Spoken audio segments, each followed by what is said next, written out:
Salve meu querido aluno, salve minha querida aluna, como é que vocês estão?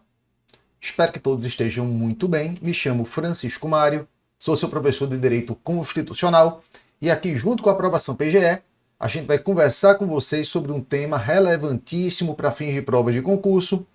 Mas antes de a gente começar o nosso bate-papo, o nosso diálogo, segue a aprovação PGE para não perder nenhum vídeo novo, para não perder nenhuma atualização. Segue aqui no YouTube, segue lá no Instagram e me segue também no Instagram, Prof. F. Mário. Estou sempre colocando lá dicas, atualizações, enfim, tudo que vocês precisam para se manterem atualizados para fins de concursos públicos. Simbora, o tema da gente hoje é um tema que vocês me pedem há muito tempo, eu estou em débito com vocês e hoje a gente sanda esse débito. Vamos conversar sobre a arguição de descumprimento de preceito fundamental, a famosa ADPF, que cai não, que chove em prova de concurso.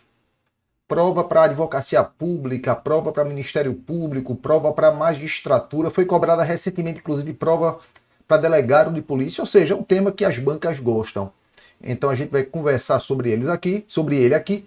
Claro que o objetivo aqui da gente não é esgotar o tema, mas passar para vocês os conceitos essenciais para que, se isso venha a ser cobrado em uma prova, vocês conseguirem resolver adequadamente a questão, beleza? Então vamos iniciar por aqui, ó. Conceitozinho bem simples.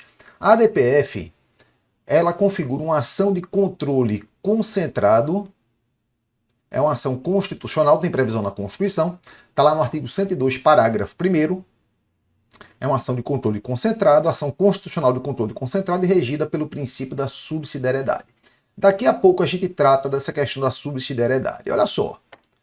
Primeiro ponto, colocar a DPF no rol das ações de controle concentrado. Lembrando que as ações de controle concentrado, esse tipo de classificação do controle pode ser concentrado, o controle pode ser difuso. O controle difuso é aquele realizado por qualquer juiz ou tribunal. Já o controle concentrado é aquele utilizado por um órgão específico do Poder Judiciário e claro que a gente está tratando aqui da ADPF a ser julgada pelo Supremo Tribunal Federal. A previsão dela. A gente encontra a previsão dela na Constituição Federal, é uma ação de índole constitucional, como eu falei para vocês. Você encontra lá no 102, parágrafo 1º da Constituição e a sua regulamentação pela Lei número 9882 de 99. Na realidade, a ADPF ela só passou a ser julgada efetivamente pelo Supremo após regulamentada por lei, pela Lei 9882. Porque, como vocês vão ver aqui, eu vou até ler com vocês, a Constituição ela é muito tímida quando trata da ADPF. Ela fala só o seguinte, ó, 102, parágrafo 1º. A arguição de descumprimento de preceito fundamental decorrente desta Constituição, ou seja, o descumprimento de preceito fundamental previsto na Constituição, decorrente da Constituição, será apreciada pelo Supremo Tribunal Federal na forma da lei. Ou seja, você tem que ter uma lei que regulamente. Isso aqui é uma norma de eficácia limitada. Uma norma que, para produzir seus principais efeitos, necessita de uma regulamentação. Tanto é que o Supremo só começou a julgar a DPF, processar a DPF após a regulamentação pela via legislativa. Mais pontualmente aqui, ó, a Lei 9882, de 3 de dezembro de 99. Essa lei, inclusive, foi objeto de um ADIM.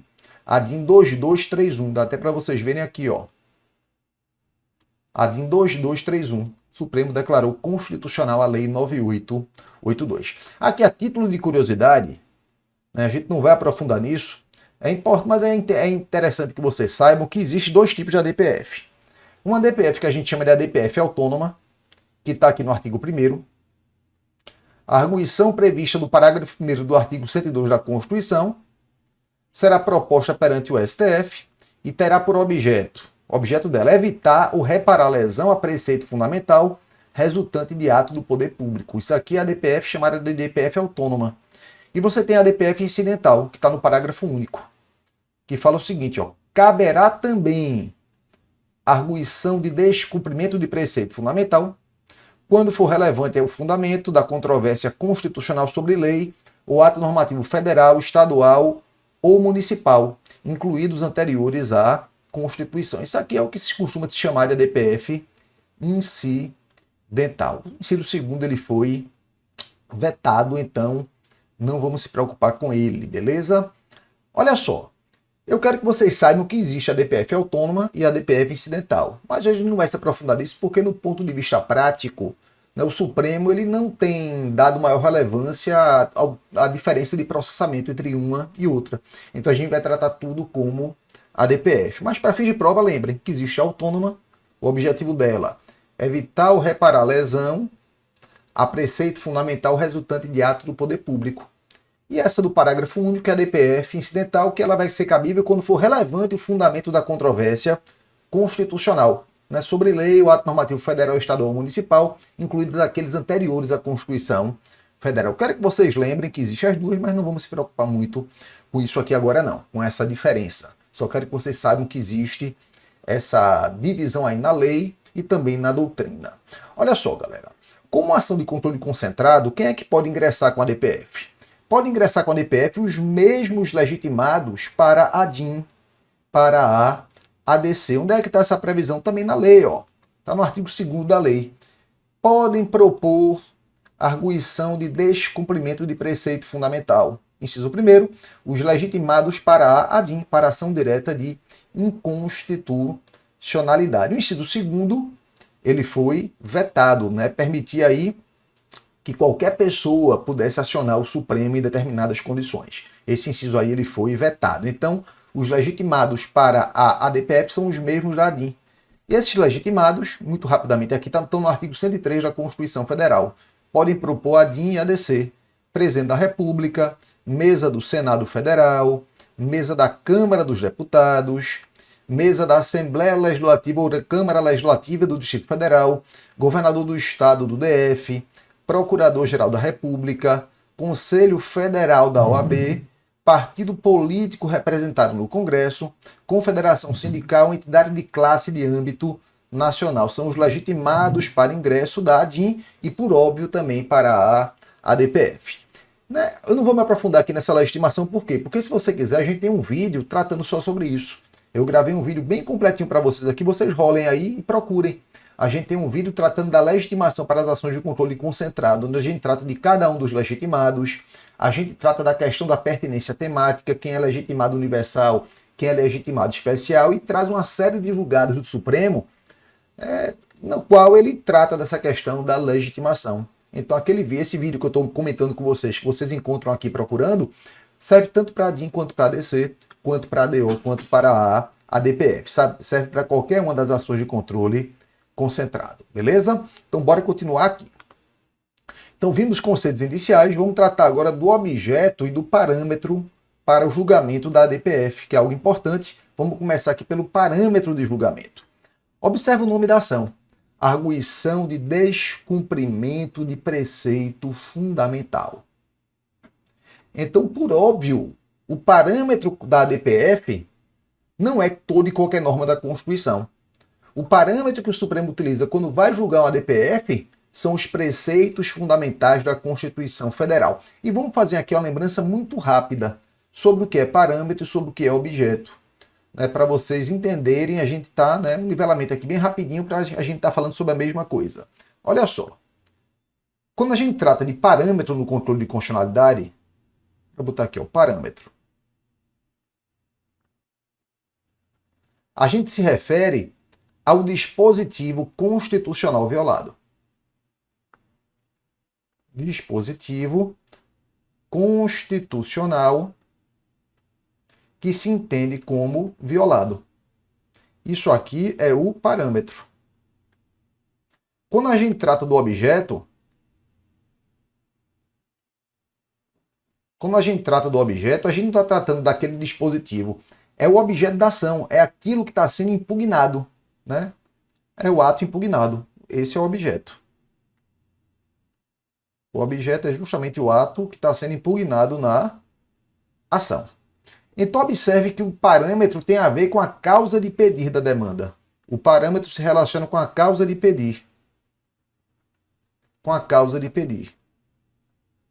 explicar para vocês isso melhor daqui a pouco. E o objeto se relaciona com o pedido. Bora aqui dar um exemplo? Imagina que o presidente da República, ele ingressa com uma ADPF atacando uma lei municipal, uma lei do município X. Porque essa lei do município X fere o artigo 2º da Constituição Federal, o princípio da separação dos poderes. Aqui um exemplo. Alguém pode perguntar, mas Mário, norma municipal pode ser objeto da DPF? Pode. Inclusive o artigo 1º, parágrafo único, inciso 1º, fala expressamente isso. Daqui a pouco a gente chega lá, certo? Mas eu quero que vocês peguem esse exemplo. O presidente da República ingressa com a DPF alegando ofensa ao artigo 2º da Constituição Federal. E por isso pede a declaração de inconstitucionalidade da Lei Municipal X. Porque a Lei Municipal X fere o princípio da separação dos poderes, o artigo 2º da Constituição. Qual é o pedido da ação? Declarar inconstitucional aquela Lei Municipal X. Isso é o objeto da ação. Aquela norma impugnada. Então o objeto se relaciona com o pedido da ação. Mas qual é a causa do meu pedido? Por que eu estou pedindo a declaração de inconstitucionalidade daquela lei municipal? Qual é a causa de pedir? Ofensa ao artigo 2º da Constituição, o dispositivo constitucional que eu tenho como violado. Perceberam? Então é isso que a gente vai conversar agora. Qual é o parâmetro no ADPF e qual é o objeto em uma ADPF? Como é que a gente vai tratar disso aqui? Então olha só. Parâmetro são os preceitos fundamentais. O parâmetro são os preceitos fundamentais da ordem constitucional vigente. Os preceitos fundamentais da Constituição de 88. E aqui é uma diferença importante. Por que é uma diferença importante? Porque quando o Supremo ele julga um ADIM, qual é o parâmetro de julgamento da ADIM? O parâmetro de julgamento da ADIM são todas as normas constitucionais federais em vigor, além daqueles tratados internacionais sobre direitos humanos com status de emenda à Constituição. O parâmetro é um parâmetro bem amplo. Forma aí um bloco de constitucionalidade. As normas constitucionais em vigor, bem como os tratados internacionais sobre direitos humanos com status de emenda à Constituição, aqueles lá do artigo 5º, parágrafo 3º. Já na DPF é diferente. Na DPF não é qualquer norma da Constituição, mas apenas aquelas normas da Constituição que tratam de matéria relevante, que tratam de matéria essencialmente constitucional. São os seus preceitos fundamentais. E aí eu não tenho como passar para vocês um rol exaustivo. Aqui é um experimento. Como é que é esse experimento? Analisando a jurisprudência do Supremo. O Supremo, caso a caso, toda vez que ele analisa uma DPF, ele verifica se ali a causa de pedir se fundamenta em ofensa a algum preceito fundamental da Constituição. E o que foi que ele já disse para a gente? Que ele falou, olha, isso aqui é preceito fundamental. Vamos aqui. É o que cai em prova.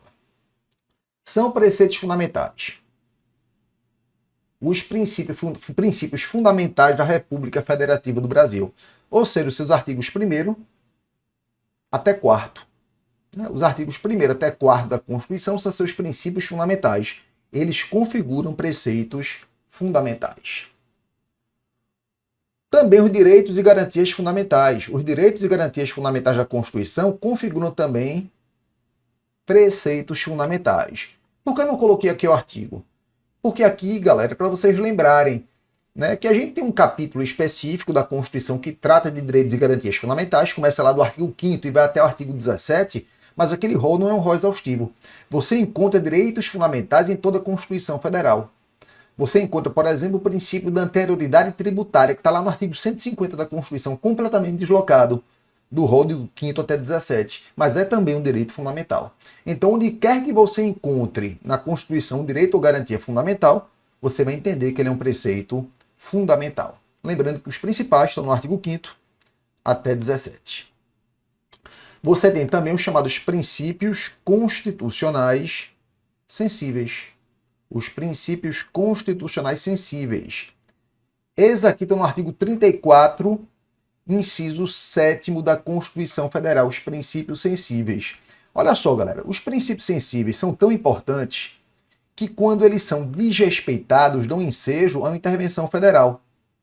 Passar aqui para vocês rapidinho quais são eles, a gente dá uma olhada rápida aqui que eles são bem relevantes. A gente não precisa aqui esgotar, mas é importante que vocês saibam aqui quais são pelo menos eles, a ideia geral. Então olha só o que diz aqui. Artigo 34. A União não intervirá nos estados nem no Distrito Federal, exceto para. Então a União não intervém nos estados nem no Distrito Federal. Inclusive intervenção, o tema é que se vocês quiserem aprofundar, tem um vídeo gravado também aqui, só é procurar. A gente vai lá no inciso 7º. Exceto para. A União não intervirá nos estados nem no Distrito Federal, exceto para assegurar a observância dos seguintes princípios constitucionais. Esses princípios constitucionais são os princípios constitucionais sensíveis, que, quando desrespeitados, não ensejam a intervenção federal. Então são eles forma republicana, sistema representativo e regime democrático, direitos da pessoa humana, autonomia municipal, prestação de contas da administração pública direta e indireta e aplicação do mínimo, pelo menos do mínimo exigido, da receita resultante de impostos estaduais, compreendida aquelas que são provenientes de transferência, né, aplicada esse mínimo na manutenção e desenvolvimento do ensino, na educação e nas ações e serviços públicos de saúde. Então esses princípios aí que a gente tratou são os princípios constitucionais sensíveis. Eles são tão importantes que, se um Estado desrespeitá-lo, pode sofrer uma intervenção federal. Então, por óbvio, eles são preceitos fundamentais da Constituição. Se forem desrespeitados, também possibilitam o ajuizamento da ADPF, além, né, da própria intervenção. Continua aqui, ó. Também são preceitos fundamentais os princípios gerais da atividade econômica. Esses aqui estão lá no artigo 170 da Constituição. Tema que o Supremo já enfrentou e falou também que era preceito fundamental são as normas relativas à repartição de competências. As principais são dos artigos 21 até 24. Também tem um vídeo gravado sobre o tema. E, por fim, nesse rol que eu coloquei aqui, cláusula pétrea. Claro que cláusula pétrea é preceito fundamental. Cláusula pétrea é tão relevante que não pode sofrer sequer proposta de emenda tendente a aboli-la. A separação dos poderes, os direitos e garantias individuais, a forma federativa de Estado, o voto direto, secreto, universal e periódico. Tudo isso aí também é preceito fundamental. E observe que eu coloquei aqui no fim um etc. Para vocês lembrarem que isso aqui não é um rol exaustivo. Isso aqui são temas que o Supremo já enfrentou e já afirmou. Isso aqui são preceitos fundamentais da Constituição Federal. Mas, caso a caso, ele trata disso. Mas o que cai em prova é isso aqui que eu botei para vocês. Visto qual é o parâmetro, vamos tratar agora do objeto. Aquilo que pode ser atacado via ADPF. E o objeto da ADPF se relaciona com o chamado princípio da subsidiariedade. O princípio da subsidiariedade previsto no artigo 4º, parágrafo 1º da Lei 9882 de 99. Artigo 4º, parágrafo 1º da Lei 9882 de 99, que fala o seguinte: não será admitida arguição de descumprimento de preceito fundamental quando houver outro meio eficaz de sanar a lesividade. Só vai caber a ADPF quando não couber outro meio eficaz de sanar a lesividade. E como é que o Supremo lê isso aqui? Vamos tratar aqui da regra geral. Como é que o Supremo lê essa expressão? Outro meio eficaz de sanar a lesividade. Ele lê da seguinte forma: um outro meio tão eficaz quanto a ADPF. Se houver um outro meio tão eficaz quanto a ADPF, não cabe a ADPF. Porque, olha só, a ADPF ela tem um critério subsidiário, ela tem um critério residual remanescente. Ela vem para fechar as ações de controle concentrado. Pegar aquilo que as demais ações de controle concentrado não pegam. Então, essa é a regra. Então, observe que, de maneira geral, o fato de alguém poder manejar uma ação de procedimento comum, ou uma ação individual, ou até mesmo uma ação coletiva, como regra, não vai retirar a possibilidade de se ingressar com a ADPF. Por quê? Porque uma ação individual, por exemplo, ela só vai proteger o direito daquele que é parte naquele processo. Já a ADPF, como é uma ação de controle concentrada, sua decisão tem eficácia erga omnes. Então, uma ação individual, ela não é tão eficaz quanto uma ADPF. Por isso que, como regra, o Supremo faz a seguinte análise. Ele utiliza como parâmetro para verificar a subsidiariedade as demais ações de controle concentrado. A ADIM, a ADC, a ADO e essas. Pronto. Se não couber nenhuma delas, vai caber a ADPF. Porque as decisões nessas ações aqui, elas são tão eficazes quanto a ADPF. Então aqui, para a gente lembrar, uma lembrança rápida. Uma lembrança rápida. Porque a gente sabendo o objeto das outras, por consequência, a gente também vai saber o objeto da ADPF. Então a DIN serve para quê? Para declarar inconstitucional a inconstitucionalidade de lei ou ato normativo, AN, que é ato normativo federal, estadual ou ainda distrital, desde que no exercício de competência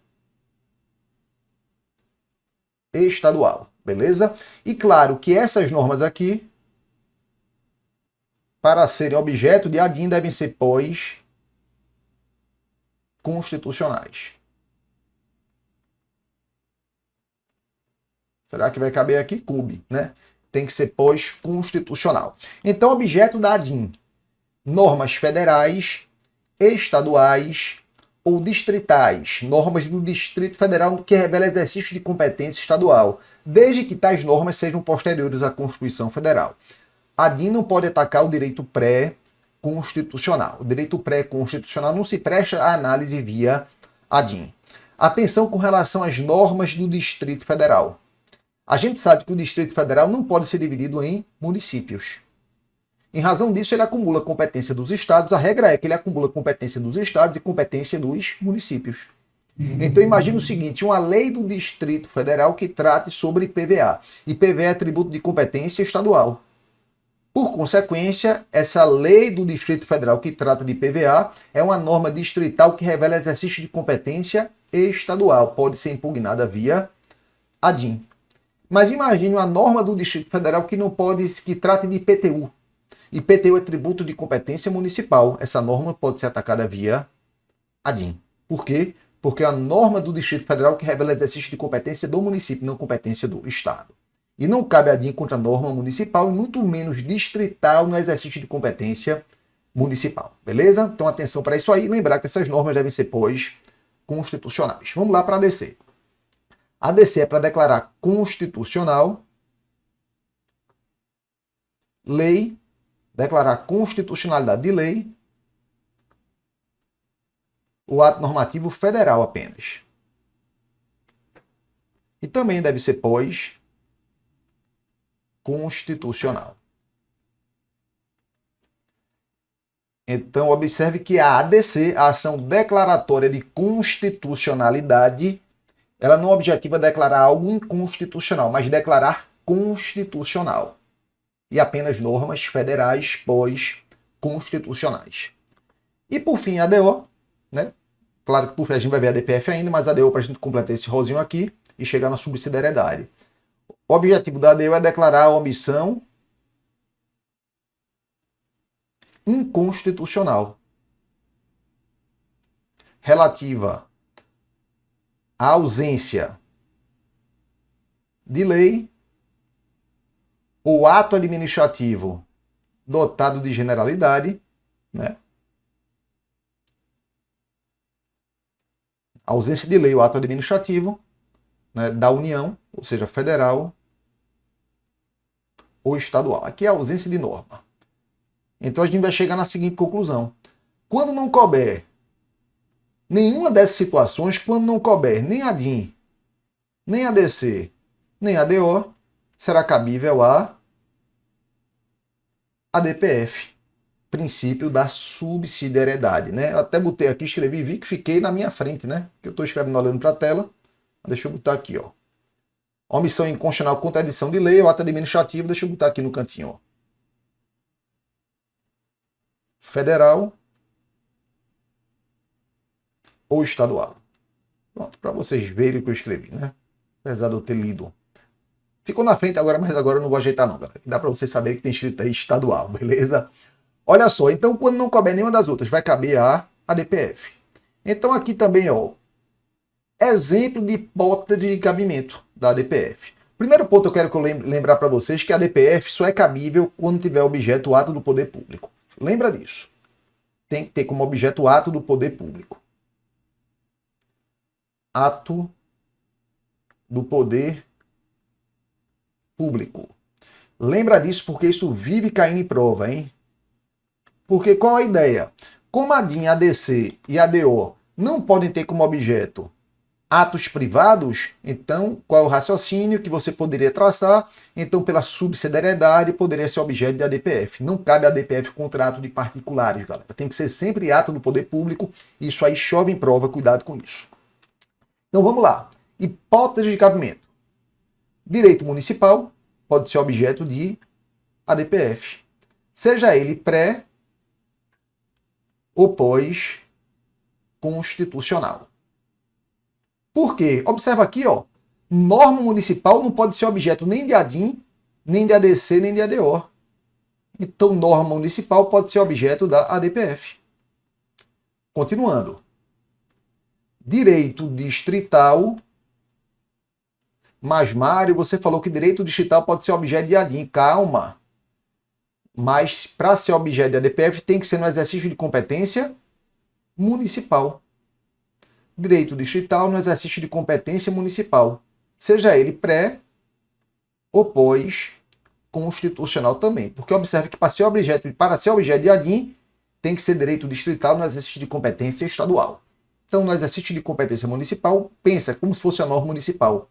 Então, pode ser via ADPF. Próximo aqui, ó.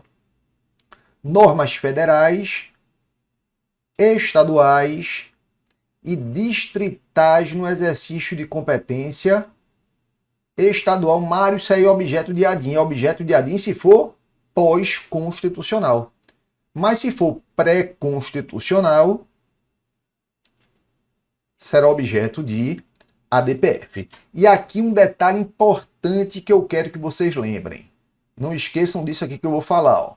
Quando a ADPF ela tiver como objeto o direito pré-constitucional, a gente vai ter a seguinte situação aqui. Imagina o seguinte. Imagine que você tem aqui a Constituição anterior, a Constituição de 67, com redação dada pela emenda número 1 de 69. Nesse momento aqui é feita uma lei, que eu vou chamar de Lei A. E, posteriormente, vem a Constituição Federal de 88. E imagine que hoje alguém ingresse com a ADPF, tendo como objeto essa Lei A. Essa lei A que foi feita na vigência da Constituição anterior. Observe que essa lei, como é direito pré-constitucional, só pode ser impugnada no controle concentrado via ADPF. E quando o Supremo for julgar essa ADPF, ele vai analisar se essa Lei A ela fere ou não os preceitos fundamentais da Constituição de 88.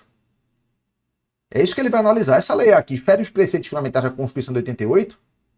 Se ele entender que não fere, ele vai declarar essa lei A recepcionada. Ele vai declarar a recepção dessa lei A.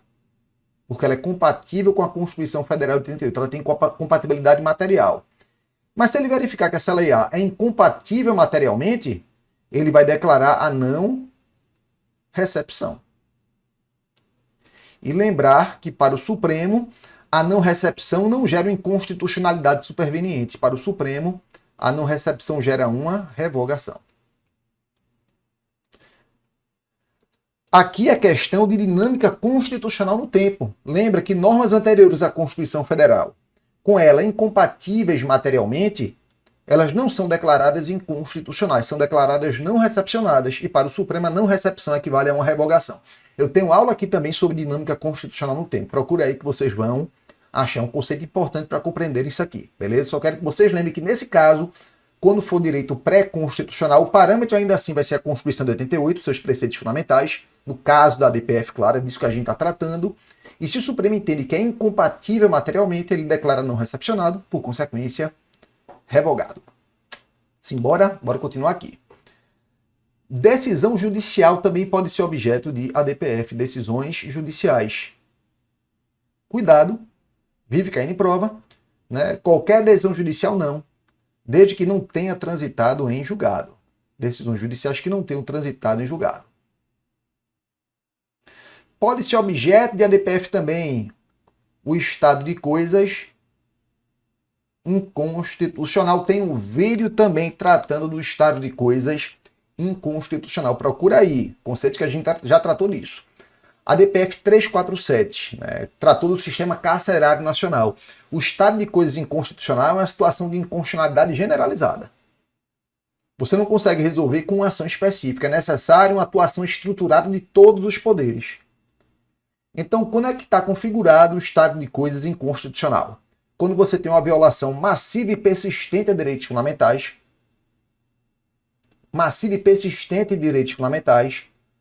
né? As políticas públicas adotadas são insuficientes, são ineficientes, ou sequer a política pública para resolver aquilo ali, e a solução depende de uma ação, uma atuação dialógica entre todos os poderes, uma atuação em base de diálogo estrutural entre todos os poderes.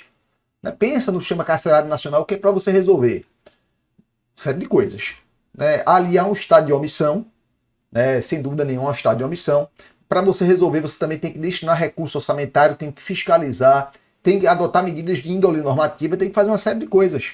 Ali é um estado de coisas inconstitucional. E no âmbito do controle concentrado, esse estado de coisas pode ser atacado via ADPF. Quem vai fazer prova para a Defensoria Pública, por exemplo, tem que ler essa ADPF 347. Ela é relevantíssima. A advocacia pública costuma cair também, mas para a Defensoria Pública, magistratura e Ministério Público, o estado de coisas inconstitucional cai bastante. Atenção a eles. A ele. Pode ser objeto de ADPF também súmulas. Cuidado.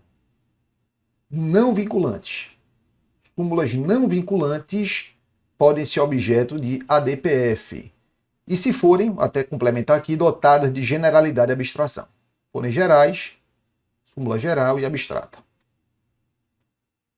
Entendimento do Supremo também é importante. Se a súmula tiver caráter vinculante, não pode ser atacada via ADPF, hein? Súmulas vinculantes não podem ser atacadas via ADPF, porque existe um procedimento próprio para se editar, revisar e cancelar a súmula vinculante. Está lá na Lei 11.817. Então, se o Supremo quiser cancelar uma súmula vinculante, quiser revisar ou até mesmo criar uma súmula vinculante, não vai fazer por ADPF, vai fazer por meio do procedimento previsto na Lei 11.817. Mas se for não vinculante, dotada de generalidade e abstração, as súmulas de tribunais podem ser objeto de ADPF. E atos administrativos. Isso aqui é novidade, o Supremo tratou disso no ADPF 1004. Atos administrativos também, que forem gerais e abstratos. Aquele ato administrativo geral e abstrato pode ser objeto também da ADPF, tema tratado pelo Supremo Tribunal Federal. Galera, vimos aqui pontos importantíssimos com relação à ADPF. Esgotamos o tema? Não, a gente não esgotou. A gente não tratou, por exemplo, dos efeitos da decisão. Então, se você quiser um outro vídeo sobre a ADPF, me pede aqui. Se você pedir, várias pessoas pedirem, a gente se anime, a gente grava a parte 2 sobre a arguição de descumprimento de preceito fundamental. Não esquece de seguir a aprovação PGE para não perder nenhuma novidade, para não perder nenhuma atualização, para não perder nenhum vídeo. Segue lá no Instagram e me segue também no Instagram, Prof. F. Mário. Vou estar de braços abertos para ter a eventual dúvida que você tenha. Um grande beijo, um grande abraço e até a próxima.